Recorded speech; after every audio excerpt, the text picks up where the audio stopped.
So in our Parshas we have the Bechinas Melach, Bris, Elikecha. Right? All the korban mincha you have to have salt. Right, on all your korbanos. You have to have salt. That's what it says. There's behemenoiv, and what do you call kachim kulan, the different things. Many things you need to have salt, and you need to salt it. So what's this tikkun of salt? So we could talk a lot about the salt because, there's moral about it. There's a lot of discussion about it. Like the Maisa, we'll try to be short as it were. We'll see how well that works. So the in of the salt is removing the bad from within us, removing the negative midos, removing because it pulls out the blood. That's this inyan of the negative. Of course, the Nasa Shulchan, it comes out from, if you learn what he says over there in Dam, and there's other places as well, in Melach, I guess, whatever it is in Dam also, I think. But actually, it comes out that the Dam, that's the Bris says this as well in the Zohar, that the makov of the nefesh of Bahamas is the Dam. The blood. What are you pulsing for? What's your blood rushing for? That's the question, right? That's the recover for the nefesh of Bahami, and the nefesh of Lakif fights back, right? So that's the place where you have the fight. So Melach in general removes negativity, right? It removes, it purifies, it gets the blood out of an animal, whatever it is, it makes it edible. It's the same thing person uses. This bechina is called Melach. The Bris says Melach it's like Yisurin. So if you Yisurin, right? Yisurin is these person has pain and difficulty, and that removes all the bad. Rav Nassan actually also says that tinus is the same thing.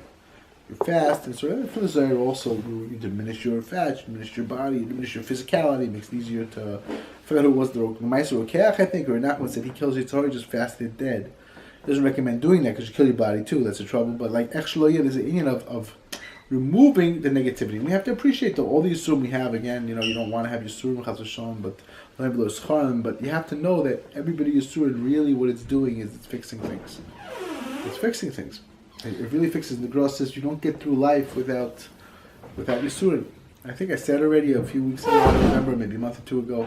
I guess I'll repeat it. That the girl's mother asked him, what will I do? I don't know. I'm not the way I should be. I wasn't perfecting myself. I went through life. Whatever it is, what I do in Bezer Shemayla. And the girl said, "You're 34 years in Almana." He said, "It's pain and the loneliness. No, you have to worry. So that already. He told someone the only way you get through is Yisurim. Nachman also says every day a person has some Yisurim. That's the way it goes. So it's the way it is. And especially people. As being a Jew, it's clear from the moral, Jewish neshama is more conflicted than a non-Jew. There's something there. He's got like a fire fighting, and it'll come out good, it'll come out bad, he's got this fire. It can be like the Gemara says, I forgot where it was. In the Doh, most criminals are Jewish. It says. So Taisa says, most people there are Jews. That's why it's a very Jewish town. It's not mamish. But the Gemara's like, no. Most of the best criminals are Jews. He said they misuse their Jewish spark. The flame comes out and. He's a great criminal. What are they? My grandfather used to say in the 20s, he used to say in America, in the 20s and the 30s, he used to say, you go in a revolving door before a Jew, he comes out before you. Mm-hmm. He gets out before you. There's no way, you can't get ahead of him. Forget it. He just somehow, you got a fire if you use the fire right. So that's what it means to be a Jew. But Rei Nachman actually says, this is sort of Steinman. The Gemara says that Hashem is not to remove schar from any creature. So Steinman says, what about a goy? So it's clear it seems, the Ramchal also is mashas way, Nachman also says one mahal. But Steinman says, does a goy get eternal schar or not? He says, I don't know. Could be, it's eternal. It has to be worth it. It's not worth it. Maybe it's not eternal. It's not clear. But the truth is, the Ramchal in the Das Funis Chelik Beis, which I don't know if he read or had, I don't know. It's very much mashal way. Nachman says explicitly, he says, no, a guy gets eternal schar too. Just in terms of Olam Haba, the Bechin of Olam Haba, the body waking up, that's already a question of whether or not he gets. But that we talk about, yes, Olam Haba, not Olam Haba, but a guy, he said, only a Melach is going to be destroyed. Melach and Bechin of destroyed. That's their tikkun, because they have no redeeming feature. But someone who does anything sincere, Ramchal says, that creates mazon for the neshama forever in the next world. Even Goy Jew, it sounds like it doesn't matter. And there are other diukim we could go into, and I'm going to go into right now. There's a lot of discussion about this idea, but Rosh Hashanah is not true. But Nachman says for sure, and the Ramchal is also mashman that way. And there are other places also that are mashma that way. The mice, I think it's in the Avodas HaKodesh also very clearly. That, it says in Gehenna, it says even bad goyim go to Gehenna 12 months, and then they're offer tachas raglat tzadikim, right? Yom Rosh Hashanah, bad Jews, bad goyim, right? Right? So it says. So the Avodas HaKodesh says, what do you mean? There's no Gehenna without a fixing. Gehenna is a rectification place. It's not a place of punishment. We don't believe in purgatory to punish.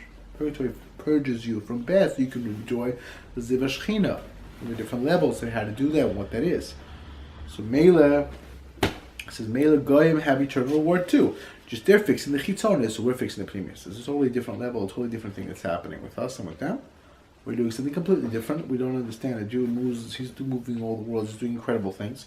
It's like the Sherish Yisrael says. He says the non-Jews say that bringing a Jewish soul close to their nonsense is like 500 heathens, 500 people who are not religious, whatever it was, notes or whatever they are. He says they're right. Every Jew is worth 500 Hakimah. He's like, you got it right. You got the basic. But the thing is, not to bring close to your nonsense. But like in the Ma'aseh, yes, there's much more. There's a koyach. You have a koyach. It's a very unusual koyach. We have to be zochah to use it right. It says the beginning of the Bris Melach. That's the scene. It removes the bad, and that's also why the Kavayasha says why we Tanis Esther before Purim. Markesh. I was speaking to someone the other day, and we brought over this Kavayasha. What does fasting include Purim? Someone was just talking this week. This older guy. He's like, I'm going to fast, of course, but I don't get it. Purim's like a very happy time. What's with this fast? They fasted, so they fasted. Okay, Hashem is confused. Markesh. Why do I have to fast? It's a happy time. So the Kavayasha says to remove the Mekatringim. There's such a big aura on Purim. Remove the Mekatringim, you fast. That's what he says. And this is Indian. It's like I'd say the B'kol Chaim says that the fast is a very high thing. It's to prepare yourself to Mekabel Torah Kimlu Be'ahava, right? This Indian. That's what you do on the fast. That's this Indian of the Bris Melach. This Indian of the Bris Melach removes the negativity. You have to perforate your heart and remove the bad blood, the negative stuff, and like purify yourself. So you should be pulsing for Hashem, not for nonsense. Okay, so we did another shiur. Also